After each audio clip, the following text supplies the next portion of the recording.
You vote, Jeremy? Yeah. I can't get in. No yes box. You had a box open yours? Oh,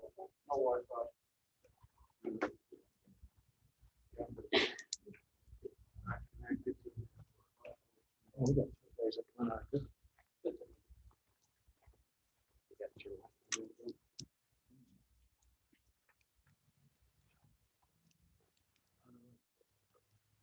Lottie, can we do a roll call vote? Yes. Mr. Bonds? Yes. Mr. Chase? Yes. Mr. O'Banion's a yes. Mr. Van Wert? Yes. Mrs. Reyes? Yes. Mr. Moran? Yes. Motion passed. 4.2, report out of closed session. There is nothing to report out of closed session with. 5.1, pledge of allegiance. Mr. Chase, would you please lead us? Ready? Salute. Pledge Allegiance to the flag of the United States of America and to the republic for which it stands, one nation, under God, indivisible, with liberty and justice for all. Thank you. 6.1, invocation. Mr. Lemos, can you please lead us with the invocation?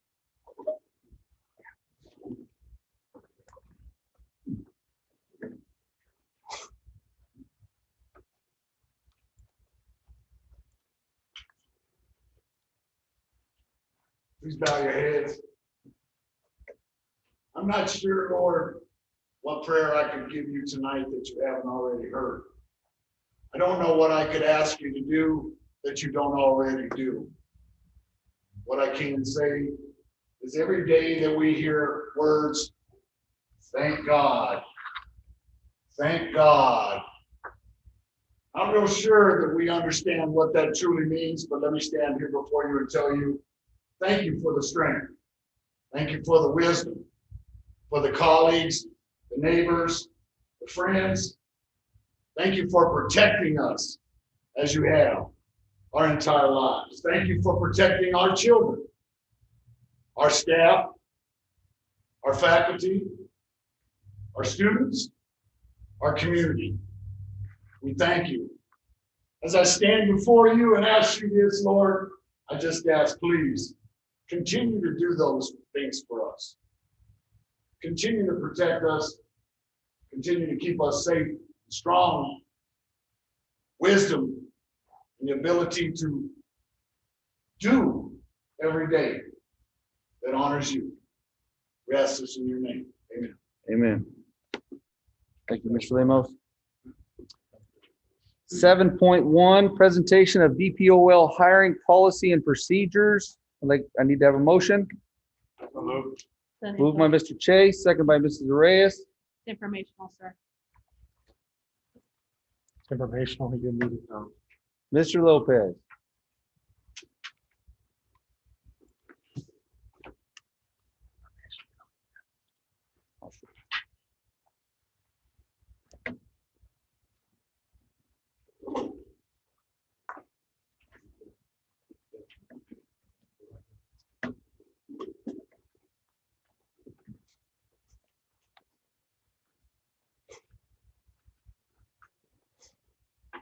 Good evening, members of the board, members of the public, Mr. O'Bannon.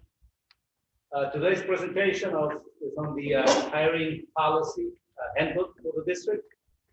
And the purpose of it is for us to develop a clear understanding and appreciation of the rigorous process that we have in place in order to hire the best people that we can.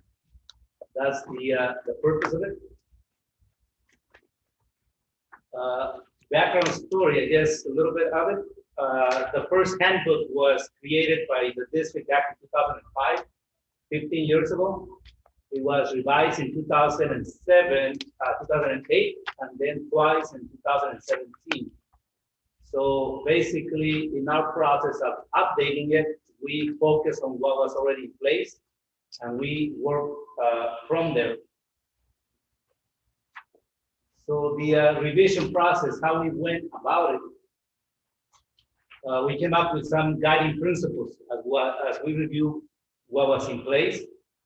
And the guiding principles were for us to have a document that is coherent, that is clear, that is consistent. And having that coherency is critical because it helps us in making decisions whenever we have to recruit people for open positions. So that coherency is in every position that we have in the district, all those classifications, be it the certificated, unrepresented, or classified. We wanted to have the same process regardless of the position, regardless of the school or department. We wanted to make sure that we had clarity, and with that is that we wanted to make sure that we developed this handbook, or we had people that are stakeholders to review it. We were under the belief that, and we are under the belief that only by creating something collaboratively together, it's easier for us to communicate it, to not only communicate, but also to implement it. So that clarity is in us having that collaborative approach, be specific as to what the process is that we're going to put in place, and then also be able to communicate that if we have that clarity. If we have the first two, I think then we're going to be able to consistently implement it, that document or that process that we have in place. And then also for us to be efficient the way that we use our time and resources. And if we do all that, then we have a system, a process that people trust, not only the board, the community, teachers, or anybody that is applying for a job and trying to and wanting to join our district. So if we have a clear, transparent process, we believe that creates trust and is good for all people involved. So those were the three guiding principles as we went into the planning process of updating the handbook.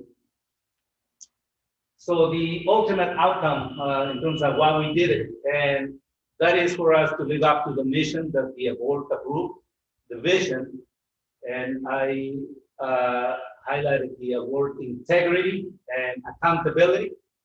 So the people that we are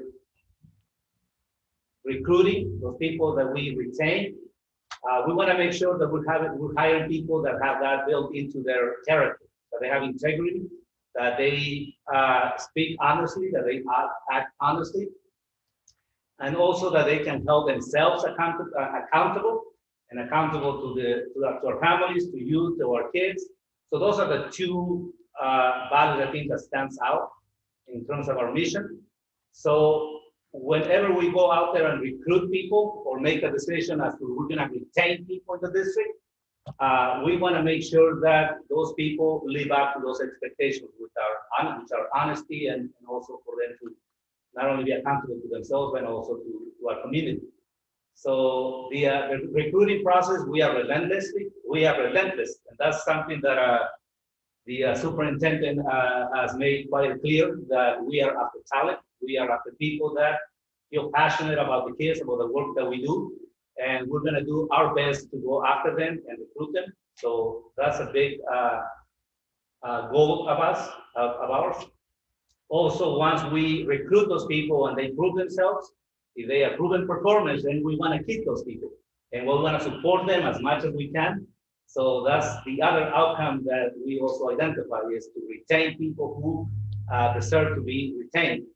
And for us to look at those results that they are producing, and not necessarily if they live in our community. They do, wonderful, but it's not the driving criteria. The driving criteria is, are they delivering results? Are they accountable? Are they, do they have integrity? So those are the outcomes that we were after as we were updating the handbook. Now the question is, why have a rigorous and coherent hiring practice? Like, why are we doing this? And the answer to that is two, as I see it. I mean, there could be multiple answers. But the one that I think is critical is the fact that research has proven. Dr. John Hardy is one that I studied quite a bit. And what he has identified is that the most important element, the most critical element on student learning is teachers, classified staff, people. Not necessarily programs, not necessarily all these fancy things, and I'm sorry, I know that Mr. Lee is gonna do a presentation on technology. It is good technology, also definitely something that we need. But the most critical element in educating kids is the capacity of our teachers, the capacity of our staff. So then if we're rigorous in the way that we recruit these people, they are gonna have a direct impact on kids.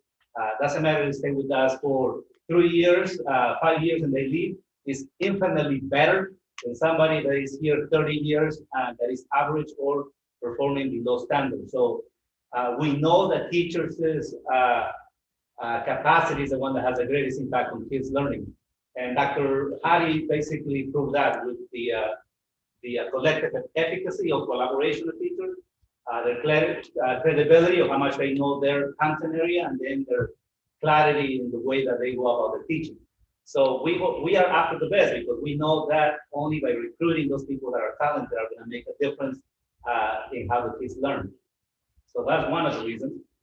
The second reason is that, and that's the budget or the funds, the resources, the money that is allocated to people.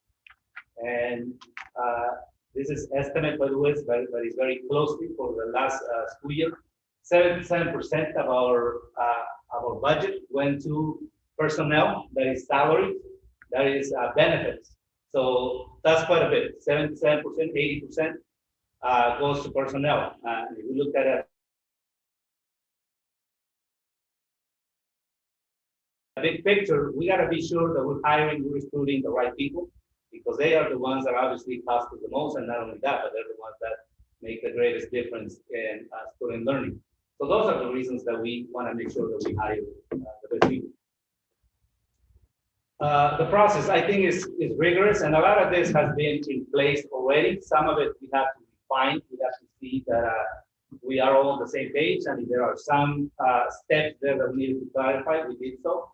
So to start with, and you can see the arrows there, we start with confirming that there's an actual vacancy, not something that we just wish to hire for a position, but there's actually a need for it. And that need is determined by current positions that are open and somebody retired, so that position will be available, or it is because of a new need that has been identified by the site, by the community at that school, and we create a vacancy. So that's the first step. So within that, there's a form that we developed, and we included in the handbook, which was suggested by our Assistant Superintendent of Business Services, and that is that we gotta make sure that we know the funding source before we post a position. So that's a form that we have there, and that we already went over with the principals and department heads. We have a process of screening applicants. So then once we identify that a position is vacant, we post it on HeadJoint, and that's where we advertise it, and then people throughout the state, throughout the nation can apply for it. So after a minimum of 5 days that we have it posted, and sometimes we have longer than that, we have, say, 20 applicants for a position, then we have the hiring supervisors screen those 20 applicants, and there is a criteria that we use that people have to match the ability of the people before we even offer them a opportunity for an interview. So after we screen for the applicants, then the department heads or the principals, they have to go through a process of selecting who's going to be on their hiring panel, interview panel rather. So that's the first round of interviews. So typically it's 5 people who are very knowledgeable in their area. And then they interview those people, whoever are selected. So let's say 20 applicants, we select 5 to interview. Out of those 5 that are interviewed, the panel may decide to recommend 2 of those people. And this is a new step that we added to the process, is second round interview. So after the first round, the second round comes to cabinet members, that will be myself, with the hiring manager. And that's where we ask more in-depth questions to whoever has been recommended by the first interview panel. And once we do that, then we do all the background check, and we'll do all that. I call it quality control. We check our X's and O's, making sure that everything is where it needs to be. And only by doing that, then we are confident enough to bring somebody and recommend them for you to consider for hire. So there's a lot of work that goes in there that I can go into detail, but at the time, I don't think I have enough to go over every single detail of that. But this is kind of a quick summation of what the process looks like. And then I have some examples, and this is all included in the handbook. This is a new form that I referenced earlier that we put in place, which basically the hiring managers have to justify why there is a need for that position. That's the screening matrix that the principals and the supervisors have to do when they are evaluating the candidates that apply for the position. And then there is a criteria there that they have to select, or that they have to match their the candidates to.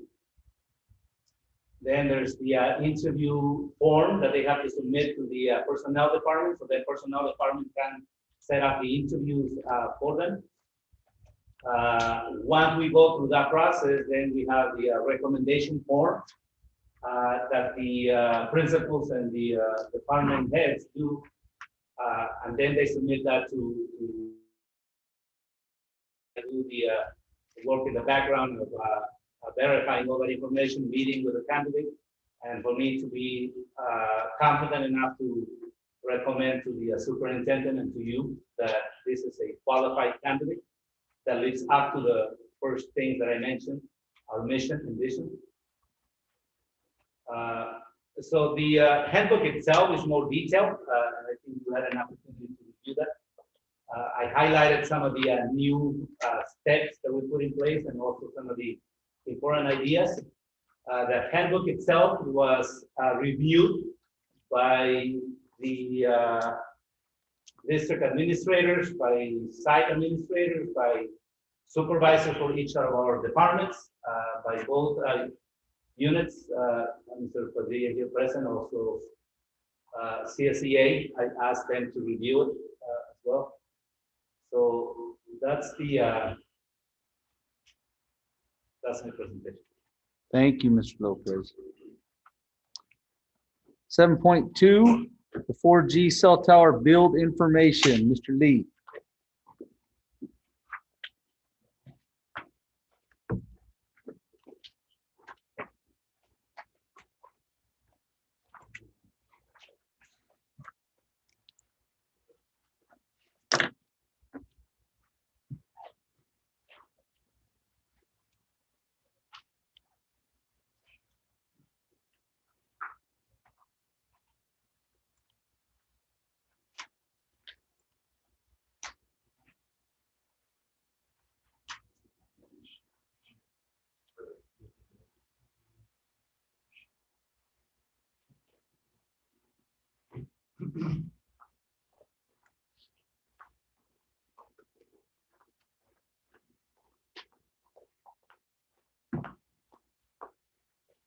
All right, good evening, everyone. I'm doing here, please, full help.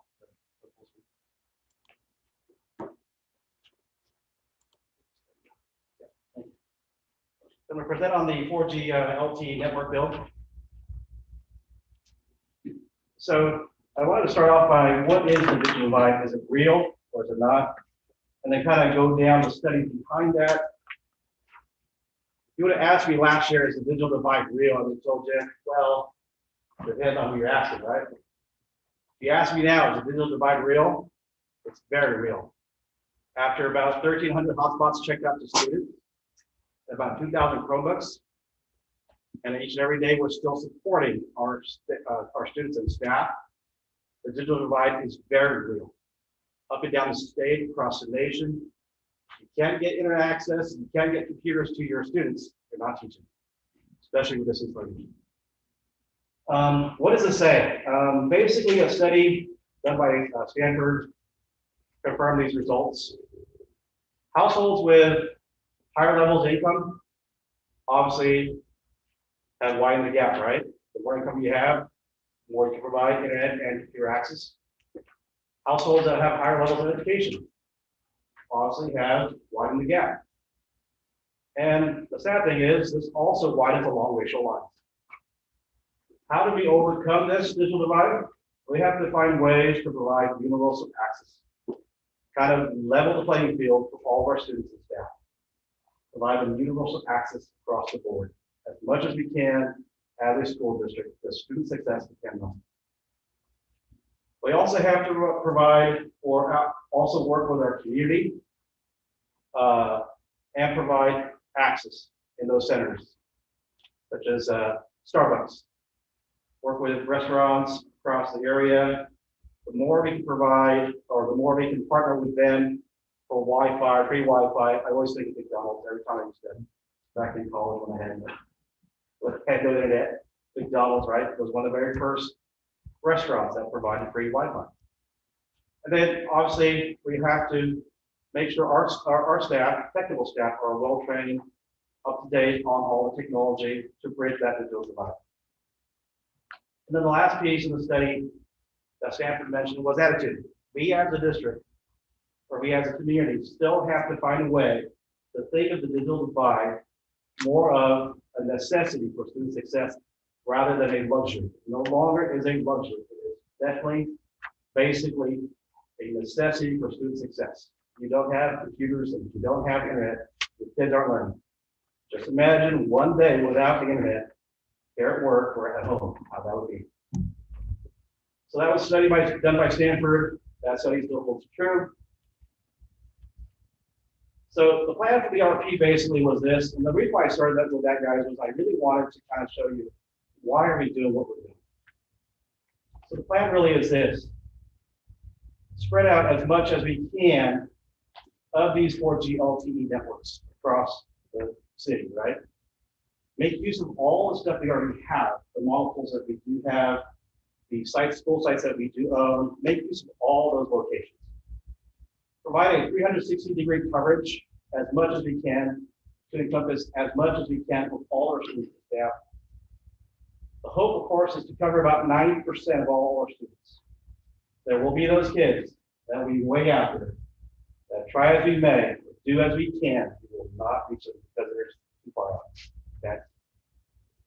Students, basically in this RP plan, will be basically using hotspots to connect. And then obviously they will use the 4G LTE network to connect back to our network so we can filter, we can have students go through so we can control and monitor that traffic. I'll make sure they're not doing Hulu or Netflix on the weekend. All right. So the costs. When I first started this about 3 months ago, I knew little, and I talked to a bunch of vendors, but the most useful resources were actually other school districts that have already done this. Me and Dr. Miller, I'm going to throw Dr. Miller out there. Me and Dr. Miller went to visit Patterson Unified not too long ago. That was one district that I contacted early. Another district that I contacted not too far ago was Lindsay Unified. They've already had theirs for about 3 years. The big district down south in Southern Cal, Desert Stance Unified, provided me a lot of information, a lot of great information. They love it. When you talk to their tech folks, we have yet to visit Lindsay, but once again, hoping that all things go well. We would love to visit Lindsay and see how their folks are doing. But just talking to their technical folks, they love it. It's parents love it, all that good stuff. What are we going to use for this? Learning loss mitigation funds through the CARES Act, right? This is kind of a double-edged sword because we do have to find a way to phase this project nicely and neatly. So in the next 2-3 months, we get this project done and the funds are available. If I understand it correctly, the funds are there, right? So, what I've also done with this RFP is I basically rolled all the recurring costs into this 5-year RFP plan. And those recurring costs are basically your FCC licenses. As some of you know, with government and radios, you're going to have to pay that FCC licensing for those devices. But it's cheap. It's relatively cheap because this is I'll move forward to that slide soon. It's a citizen broadband radio system. What this project really entails is they build it, the vendor will come and build it, train us, teach us how to use this, help us monitor, all that good stuff. And then when they're done, transfer it to us as a turnkey solution after a year. Okay, so that's the goal with this RFP. After the last board meeting, I decided to plot all the addresses of the students in the area. 90% of our students live in Dos Palos or South Bend. Okay, I'm sorry, South Dos Palos, right? Okay, 90%. As I went through areas, I got all the addresses and I plotted this into Google Maps. This is where the majority of our kids live. And then I got this from, I believe it was Dr. Miller and also Mr. Hernandez. We did a 1 mile radius of all the school sites. How does that look like? Okay, you'll notice that the high school, Marks, and also DP have overlapping circles, right? Overlapping radiuses, okay? According to the vendors, you really don't need 3 sites there. You could get away with 1 or 2 at the most, okay? Because those are overlapping circles. All you do is add more sections to that antenna, and you'll get density, you'll get population density, and you'll also get Wi-Fi density, okay? Obviously, the Bryan Middle School site definitely needs an antenna because they're further out east. South Dos Palos definitely needs an antenna. They already have a monopole, which we can definitely make use of. They would capture a lot of that rural area, if you will, okay, within about a mile radius. I'll go over that mile radius a bit. We'll keep hearing that tonight for a reason. So what our vendors did, a couple of our vendors did, they said, all right, let's do an initial coverage analysis. How does the town of Dos Palos look like in terms of Wi-Fi, in terms of radio signals? What you'll see there, and that's kind of hard to see from where you guys are standing, but where you guys are at, I'm sorry. You'll see the green, you'll see the yellow, and you'll see the orange. The green basically is where your sites are at, where your antennas are at, okay? The green is basically good coverage. You're gonna get good coverage if you're in the green. And that's about 1/4 mile to a mile radius, okay? We've done a few tests with a few of the vendors and their equipment not too long ago. We were able to get anywhere from 20 to 10 megabits now, which is pretty good. Pretty good for the Wi-Fi hotspot. The yellow that you see there, that's about a 1.5 to 2 miles. That is average. That's average reception, if you will. And then the orange that you see there, that's for the maybe. Okay, for the maybe. And that's a bit further out than 2 miles. In talking to all these vendors, they keep giving me the 1 mile radius as a conservative number, simply because there's a lot of factors that go into this, right? You might be right next to the tower, but if you're in a 6-inch concrete building, you're not gonna get that signal, right? Versus if you're a mile away and you're in a wood pane house, you'll get that signal. Okay. So once again, it depends on the structure, it depends on the distance. So a couple vendors gave us that map. I thought that was really useful. So how does this LTE 4G technology work? Basically what it does is it takes our internet broadband and then it converts it to a radio signal, radio frequency, just like the FM. And then it spreads that, or it propagates that signal out to houses in the area. And then if your students or staff have the Wi-Fi devices, they'll pick up on that signal and it translates that radio signal into internet signal. And then it sends that signal back through our internet, through our filters, through our firewall, back down to the World Wide Web. So that's basically the 4G LTE technology in a nutshell. There's 2 pictures there of the 2 houses. One is of a mounted modem on a house. We're definitely not going to do that. We're going to stay away from that. The other one there is, you'll see this there in another slide, is a Wi-Fi device inside the house. I'll show you that, what that looks like. And all you have to do with that is basically kind of put it closer to the window and you'll get to see. Okay. But do our best to stay away from mounting stuff on close to the house. So in the RFP, I put these are the basic components. And I wanted to remind you guys again, there will always be recurring costs. Those are related to FCC costs. It's not done by the vendor. Everybody that does this, but it's very cheap. It's pennies on the dollar, if you will. It's $3 per modem. And what I did was I took all those costs and I rolled it into the RFP for 5 years. And that's why that number is so large. The other thing I wanted to talk about was the training. Once again, we're going to ask the vendor to train our tech staff on the basics of 4G.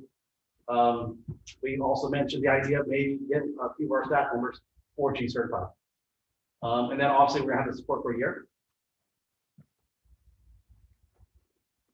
So just to kind of recap, the component per station. Realistically, I think we're only gonna have 4 to 5 sites. Once again, because Marks and DP are so close together, the high school, you won't need that many stations. We're taking advantage of the Citizens Broadband Radio Service, that's CBRS. That is a public radio frequency, if you will, that we can tap into because we are a public institution. The good news is we already have existing structures that will help in this, that will reduce the cost.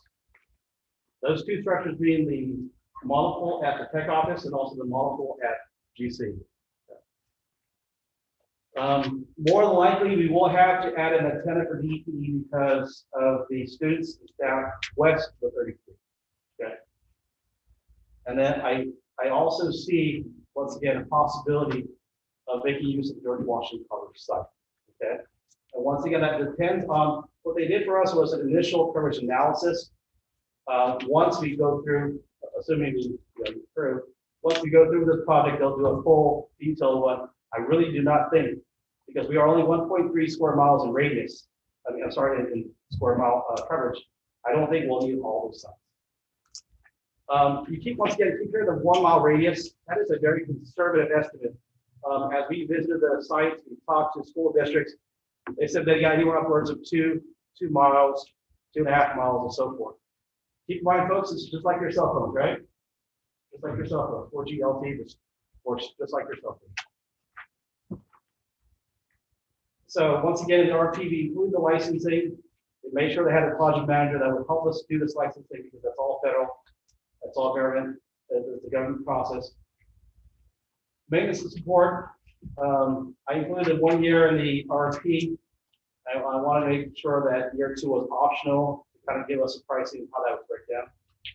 We wanted 5 by 9, basically 5 days, 9 hours a day, phone support, hardware support, all that good stuff. So the Wi-Fi hotspots, I put the number at 2,500. And as some of you guys mentioned earlier before, I'm considering breakage, or let's say, we get 2,500.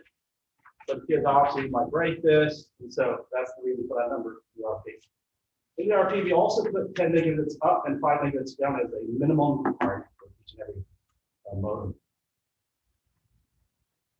So that's what these Wi-Fi hotspots look like. The indoor ones, the ones inside the student homes. Basically, there's some kind of form or application that we'll do that for them, and then they get to use that. And then what we should do is, once again, seeing this process in other districts, is get a number of how many kids they have in the house, right? That way we can throttle the amount of the Wi-Fi throughput, if you will. Let's say they have 1 to 3 kids, we go 12 megabits or less. They have 3 or more kids, we go 20 megabits or less. Okay, that way there's more usage in the house. Okay. So once again, this is a very aggressive timeline. We're expecting to start this in mid-October and complete this by December, right? And I'll share this later in the action item. Basically, this boils down to how good are their project managers, how well have they done these projects for other school districts, right? Obviously, for the 2 elementary schools, because of the hybrid situation, we definitely would like to take advantage of the Fridays if they're not here, or weekends, or after hours. If the secondary schools go back to a hybrid situation, similar situation as well, take advantage of the Fridays, the weekends, or the after hours. We'll definitely do our best to work around the instructional day. When I do these projects, I always, just like any other project, you always will see unforeseen circumstances pop up. My thought with this, and in conversation with Mr. Pinsky and Dr. Miller, was what we do is we phase the payments out, right? After they get done with 1, 2 towers, they pay them. After they get done 3, 4 towers, they pay them. That way there's progression, and that way we know they get this completed by December. I want to share this last slide, and I want to make this very clear. What we're doing here is a 4G LTE network situation, or a network build. The 4G LTE is about 500 times less powerful than your 5G networks. Some of you guys might have those new cool 5G phones. They receive really well. Okay. But there are some folks out there, and this is still a debate.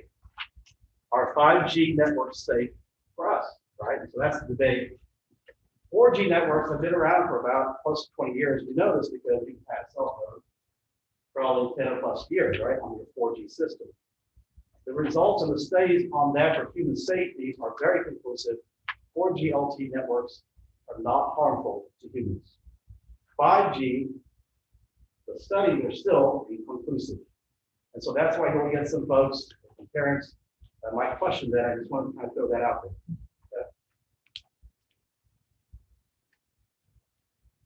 So I put all this stuff on our website, and it's kind of hard to see from here, but it's on the technology project site. I wanted to open this up for conversation or any questions you might have. I think that's after 5 minutes, right? Mraz? Yes, please. Without this little motor mirror, households will not have access Correct. to the Wi-Fi. So this is the gatekeeper right here. Correct. So children need to access it. We'll be checking this out. Yep. How many students? I know we inflated the number because there will be loss. As always, we understand that. How many students do we have actually that would need this right now? Right now, we have about 1,300 hotspots checked out for kids. If you do the math for households, that's anywhere, upwards of I don't have an exact number for you, Ms. Mraz, I'm sorry, for households, but it'd be close to that in terms of divide that by 2 or 3. So we just kind of doubled it to Yeah. just through the 5 years, we're gonna lose it. Some I- will be damaged. I like what Lindsay Unified did for this, though. They had applications. And parents would apply through the applications, list the number of students they have in the district, and then the technology department, would basically vet that through the areas, whatever, what have you. Each household just gets one of those, depending on, once again, their numbers. And with throttle, yeah. And you throttle them through this device. Yes, At the end of the school year, will this device be brought back in? So it is checked out at the beginning of the school year, brought back in at the end of the school year. correct. It'd just be like any other device or any technical thing to take out the kids. If you were a summer school student, you were Yeah. issued one for summer school. Yeah. So while the need was there, you have the hotspot. We're not gonna let you have it during the summertime, but as you said, be watching Hulu and Netflix. Right. And it's gonna have the same protections as our hotspots and everything, or just like you want at the school site, they can only access the websites that are allowed at school. Would it be the same filters? Yes, that's a good question. Basically, it's going to go through our network. So as it goes through our network, it will be going through our filters and our firewall. Yeah, Same, just like they were accessing it at the school site. So these hotspots are actually more secure than the ones we're rolling out right now. Correct. And we basically leasing out, right?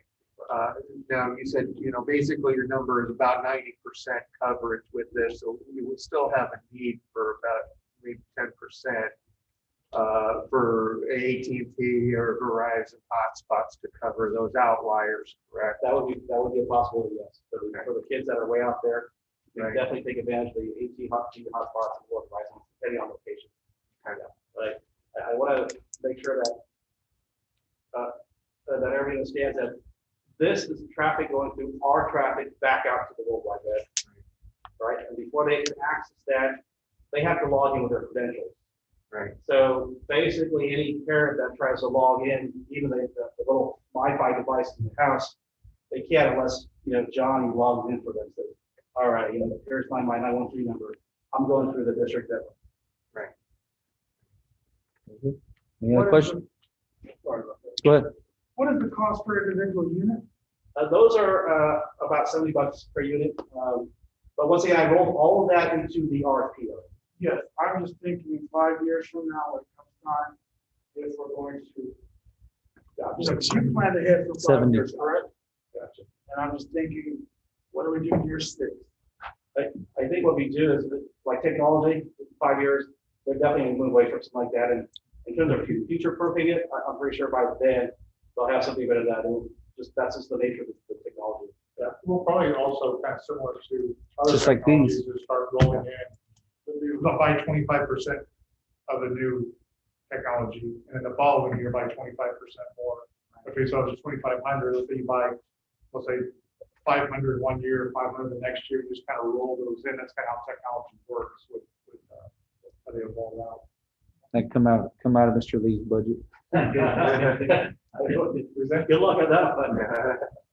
I'll get you on that. Any other questions? Thank you, Mr. Lee. Thank you, Mr. Lee. Thank you. 8.1, public concerns will be heard by the board at this time. However, they will not be discussed. Policy number 9323 limits individuals' presentations to 3 minutes. The president may extend the time under certain circumstances.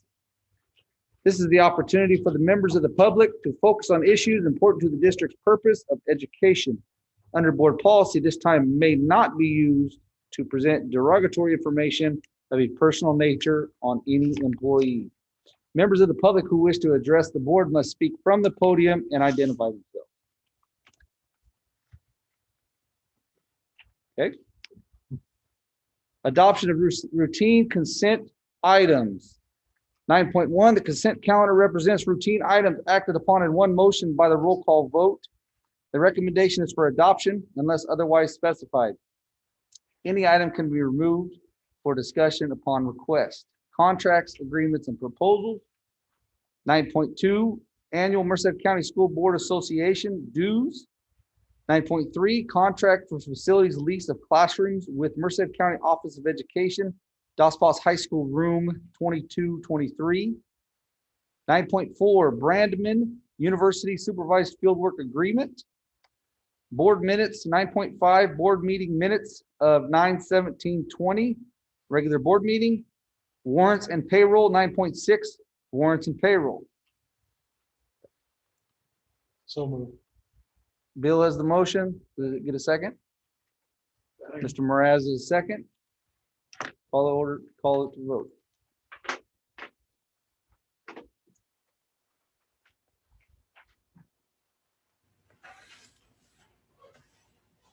I'll do it again.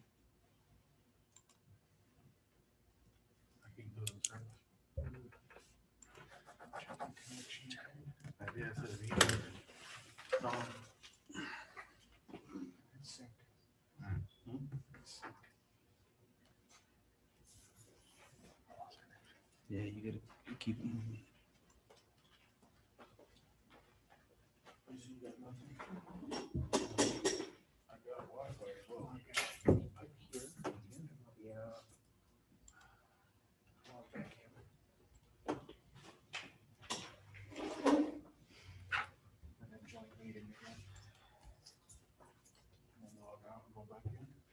Yeah.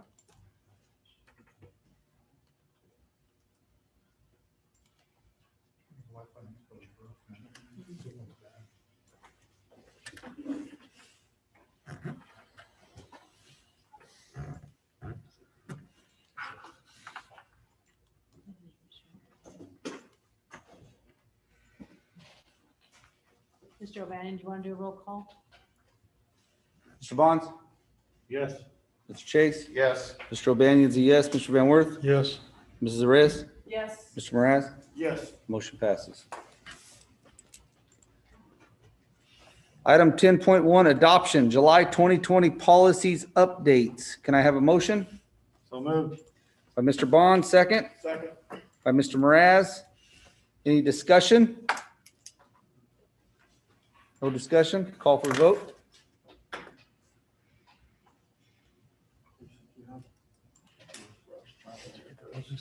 No.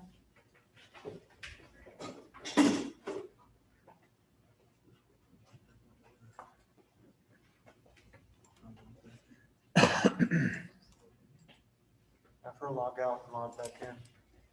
The refresh look for me. Sometimes if you, if there's not enough, if it was too long of a time. Motion passes. 10.2, data sharing MOU with Merced County, P16 Education and Community Council. Can I get a motion? So moved. By Mr. Chase, a second. Second. By Mr. Bonds. Dr. Miller? Yeah, this is basically a data sharing, all the districts within Merced County.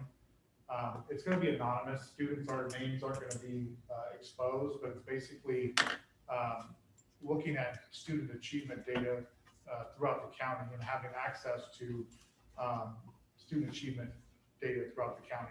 And so basically it's an agreement with all districts in the county to be able to access our student achievement data and then also combine it with other districts so we can, as a county, look at student achievement data on a broader scale, not just looking within our own district. And so again, it's something that's very confidential, private, as far as names are not there, demographic. There might be, information about a student being an English language learner or some other kind of classification, and looking at those populations of students and how to establish best practices for those students to address some of the achievement gaps that might be there. And so again, it just kind of brings districts from the county together to look at data in a bigger scale. Any more questions? Call for the vote. We can continue roll call. Mr. O'Banion. Mr. Bonds? Yes. Mr. Chase? Yes. Mr. O'Banion's a yes. Mr. Van Worth? Yes. Mrs. Reyes? Yes. Mr. Mraz? Yes. Motion passes. It's up now, Dottie. Should I vote or no? No, I'll move over to the next one. 10.3 revised DPOL hiring policy and procedures handbook. Can I have a motion, please? So moved. Second. By Mr. Chase, seconded by Mr. Van Worth. Dr. Miller? So this is the basic hiring policies and procedures that Mr. Lopez presented earlier. So it's recommended that we approve. Are there any questions? Call for the vote. Call for the vote. Roll call.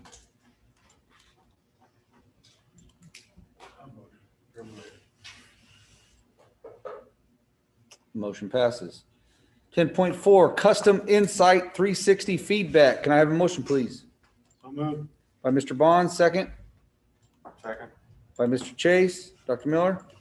So this is a program that is set up for administrators and department heads in the district. And it's basically a professional growth opportunity to get feedback from colleagues, from maybe supervisors, and then also people that may report to an administrator, and to get feedback. The feedback only comes to the administrator only. And so it's information about things that they are doing well, and then also maybe some things that might be a growth opportunity for them. And that will be something that's given to the administrator. It's, like I said, again, kind of a professional growth opportunity for all the administrators in the district. And it kind of goes back to, we want to grow our students. We need to grow as professionals as well. And our students get better when we get better.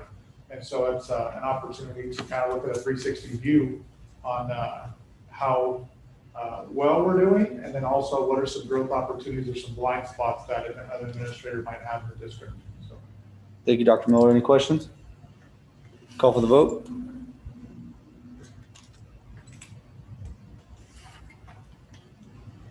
And the motion passes. 10.5 laser fish cloud. Can I get a motion? So moved. By Mr. Mraz, second. Second. By Mr. Van Worth. Dr. Miller? Yeah, so school districts produce a lot of paper. And so we're in the process of moving over to, we have Laserfish, but we're also moving over to kind of go a little bit bigger with them as far as a database program to be able to store confidential documents, whether it's sped files, finance or business department or HR files, things like that, and have them stored in the cloud. And so instead of having the hard copies stacked up in a filing cabinet, we can scan them, and through this program, it'll be organized, and it'll be like kind of a digital database, a digital file cabinet, basically.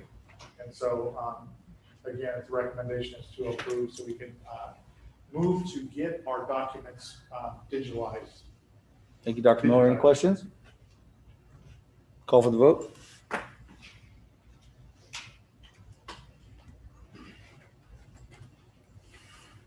Motion passes. 10.6 4G cell tower build project. Can I get a motion? So moved. By Mr. Chase, seconded by Mr. Mraz. Dr. Miller?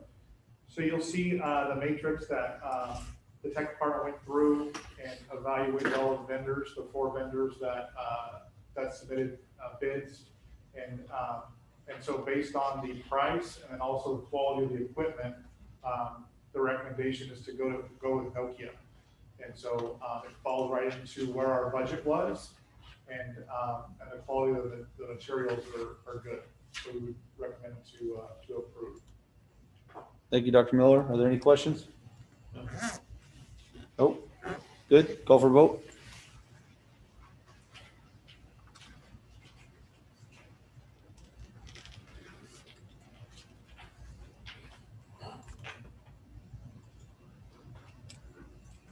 And it carries. 10.7, Memorandum of Understanding between Dos Passos Orloma Joint Unified School District and the Dpol regarding distance learning, in-person elementary instruction, and in-person return for targeted specialized support services and instruction for all grade levels during the 2021 school year. Can I get a motion? By Mr. Chase, second by Mr. Mraz.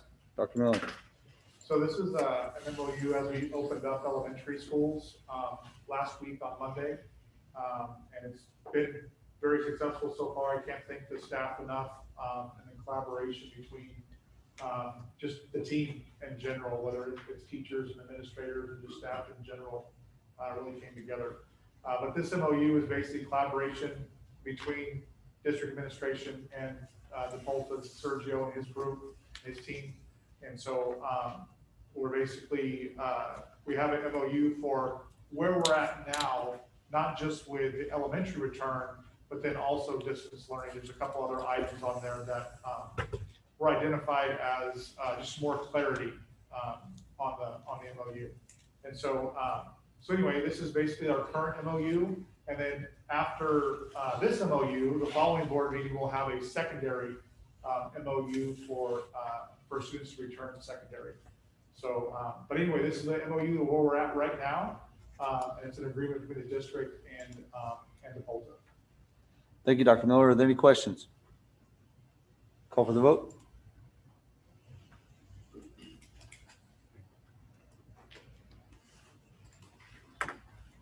And the motion passes. 11.1, Social Studies Department Chair, Bryant Middle School, recommended candidate Dana Allen. Can I have a motion, please? I'd like to make a motion that we take 11.1 all the way through 11.16. All together? Can I get a second? Second. Motion made by Mr. Van Wert to take 11.1 clear through 11.16 was seconded by Mr. Bonds. Are there any questions?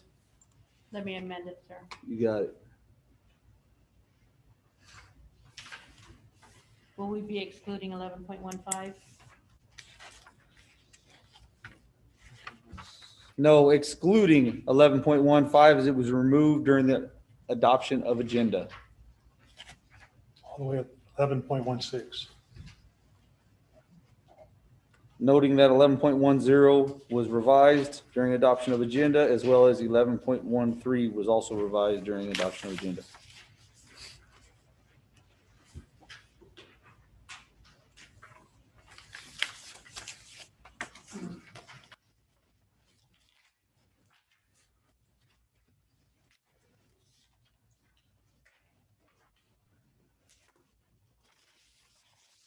I'll go ahead and read those while Dottie's catching up. 11.1 is the Social Studies Department Chair, Bryant Middle School, recommended candidate Dana Allen. 11.2, JV Girls Soccer Head Coach, Dos Passos High School, recommended candidate Inez Cabrera. 11.3, Track Assistant Coach, Dos Passos High School, recommended candidate Bob Hanning. 11.4, Girls Swim Head Coach, Dos Passos High School, recommended candidate Nikki Jones. 11.5, Boys Swim Head Coach, Dos Passos High School, recommended candidate Brent Jones. 11.6, Variable Supervision, Dos Passos High School, recommended candidate Candice Jacobo. 11.7, JV Softball Head Coach, Dos Passos High School, recommended candidate David Jacobo. 11.8, Volunteer Track Coach, Dos Passos High School, recommended candidate Bindu Favor Gibb. Apologize if I didn't say that correctly. 11.9 girls basketball head coach, Bryant Middle School, recommended candidate Danielle Young. 11.10 JV girls basketball head coach, Bryant Middle School, recommended candidate Rebecca Navarro. 11.11 boys basketball head coach, Bryant Middle School, recommended candidate Brian Gunther. 11.12 FMLA COVID leave, emergency paid sick leave, expanded family medical leave. 11.13 extra pay for extra duty professional development for teachers mathematics. 11.14 health medical technician, Marks Elementary, recommended candidate Rocio Kansari, apologize once again. 11.15 was removed during adoption of agenda. 11.16, post and hire 4 temporary distance learning teachers and 1 temporary SDC teacher for the 2021 school year. Call for the vote.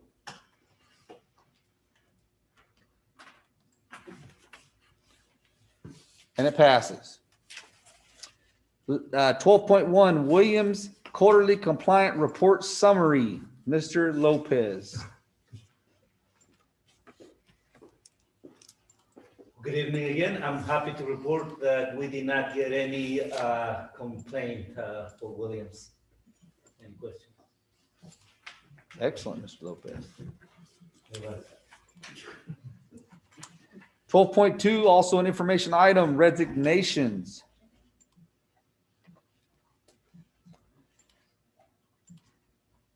13.1, educational and personal services, Lalo Lopez. These are written reports. 13.2, food services, Ronna Sullivan. 13.3, health services, Priscilla Whitaker. 13.4, maintenance and operations and transportation, Matthew McCullough.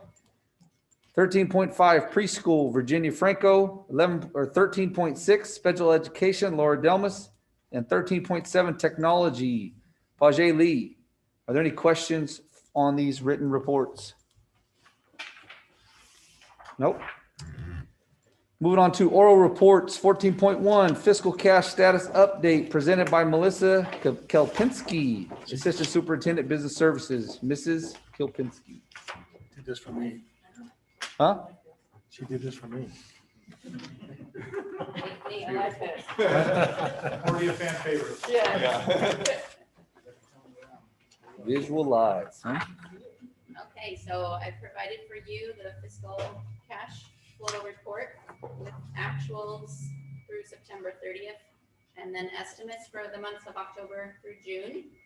And we're looking a lot better this time for cash. Yay for cash. What came in this month was in full the learning loss mitigation funds, the 2.5 million from, let me see, from the CRF, the Coronavirus Relief Fund, federal CARES monies. And also we received in full the state disbursement of the 233,340 this month. So we are looking pretty darn good for cash in those learning loss mitigation funds. That the 2.5 million still has a deadline of spending of December 30th, 2020. So in place, we have many things for those monies, including the cell towers, and that will be good use of that. So starting our cash at 7 million, we now have an ending cash in June of 1.7 million, and that's a better picture than last month, if you can recall. Last month it was about 900, right? It was about 900,000 last month.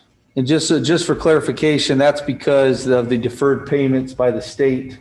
That's why our cash funds are dwindling towards the end of the school year, correct? That's correct. So if you look in the column that says accrual, you'll see $5.4 million. That is the accrual of our LCFF funding that is being deferred until the next fiscal school year. Thank you. Any other questions? Thank you. Thank you. 14.2 Superintendent Report, Dr. Miller. I wanted to pull up the schedule.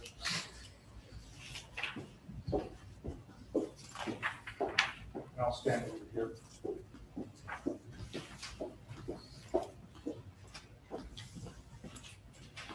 Actually, I can't see it from here, but I would imagine. That's, I have not as young as they once were. Is that it?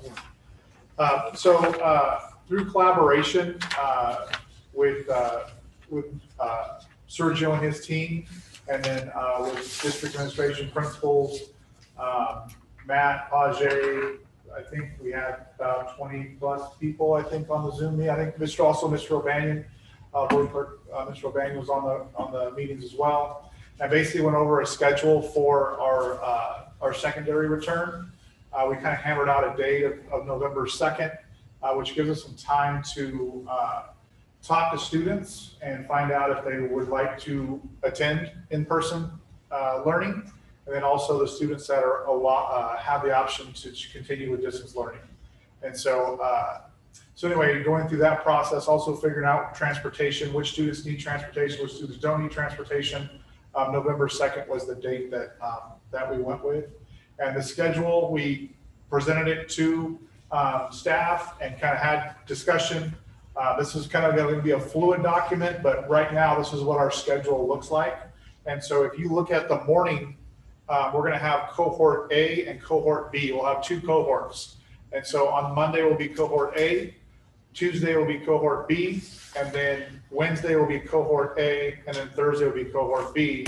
And they would basically be the morning periods. And if you recall, we do 3 periods a week, which really benefits us right now because teachers only need to focus on 3 classes per week, and the students need to focus on those 3 classes per week also. And it also cuts down on the number of classes that students change. So there's a lot less possibility of commingling, and then also reduces the amount of sanitizing that needs to take place as well. So anyway, and in the afternoon would be strictly distance learning. So in the morning would be in-person learning. In the afternoon, you will see basically periods 1, 2, and 3.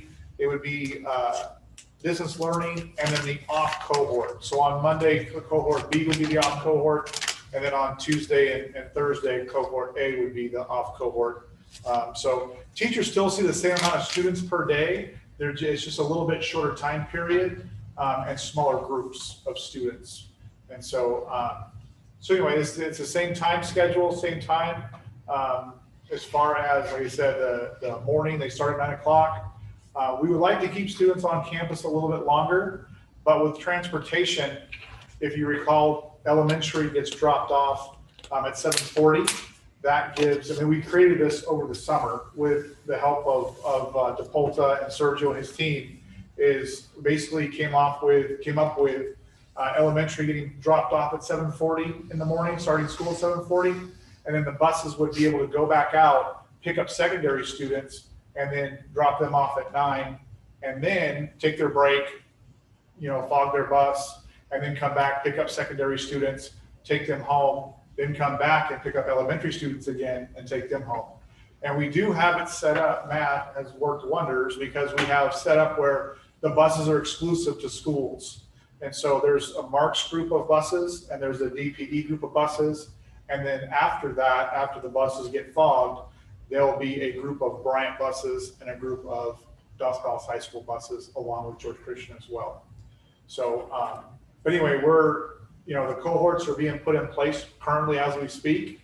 And then also after that, then the transportation will be coordinated as well next week.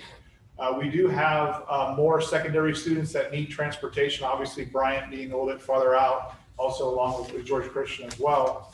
There's just more students that need transportation because it's kind of out in the country area. So anyway, that's kind of what our schedule looks like right now. There might be little modifications. We had some conversations about potentially making the passing periods a little bit longer, maybe instead of 5 minutes, 7 minutes, or 8 minutes. But we're going to kind of go with this for a week or two and then reevaluate as a team and kind of find out where the kinks are. And then also during that time, we'll be able to work on an MOU for secondary return. And so again, I can't thank the team and Sergio and his team. Mr. O'Banion, I appreciate you being a part of the meetings, and everybody just kind of has a can-do attitude when we all meet, and it's a great mix right now. So anyway, any questions or thoughts? And this is also kind of following along. I know that when we first had this conversation, the goal from the board and the direction from the board was to bring students back when it's safe and when it's appropriate. And this is the time where, last week we brought our elementary students back. That was a safe, appropriate time. Things are going really well with elementary. And then now with secondary, it's the appropriate time to bring them back. And we have the schedule to get us through the remainder of the school year.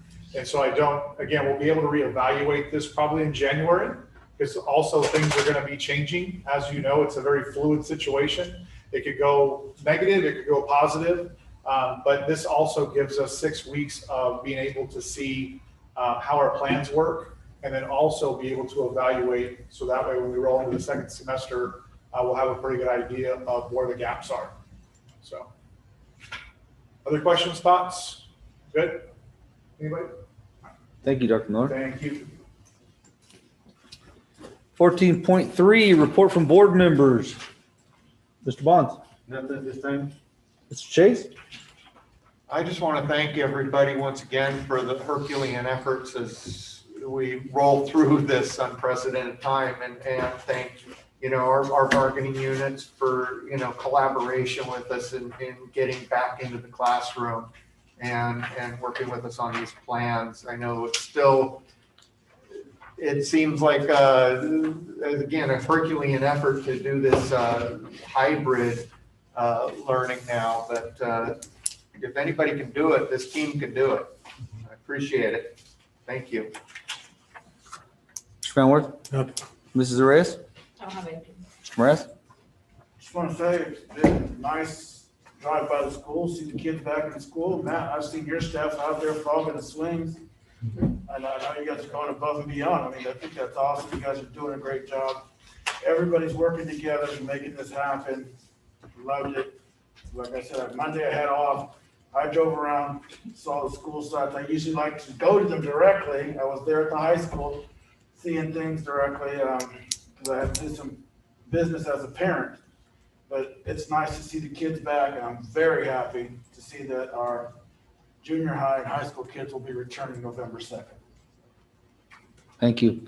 All I have is I want to attest to the meetings that went on for the opening of the secondary schools. I really wish I'd have been on the other ones just to hear what they were saying, but the team effort was amazing.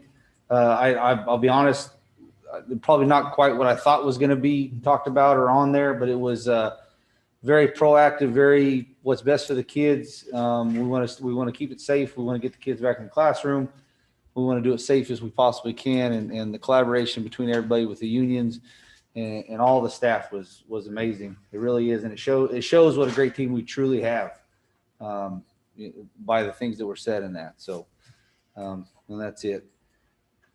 15.1, request from board members for future agenda items. Chase? Spenworth? Mr. Reyes? Mr. Morales? Mr. O'Banion has nothing. Can I entertain a motion to adjourn the meeting? So moved. By Mr. Chase, seconded by Mr. O'Banion. Call for the vote.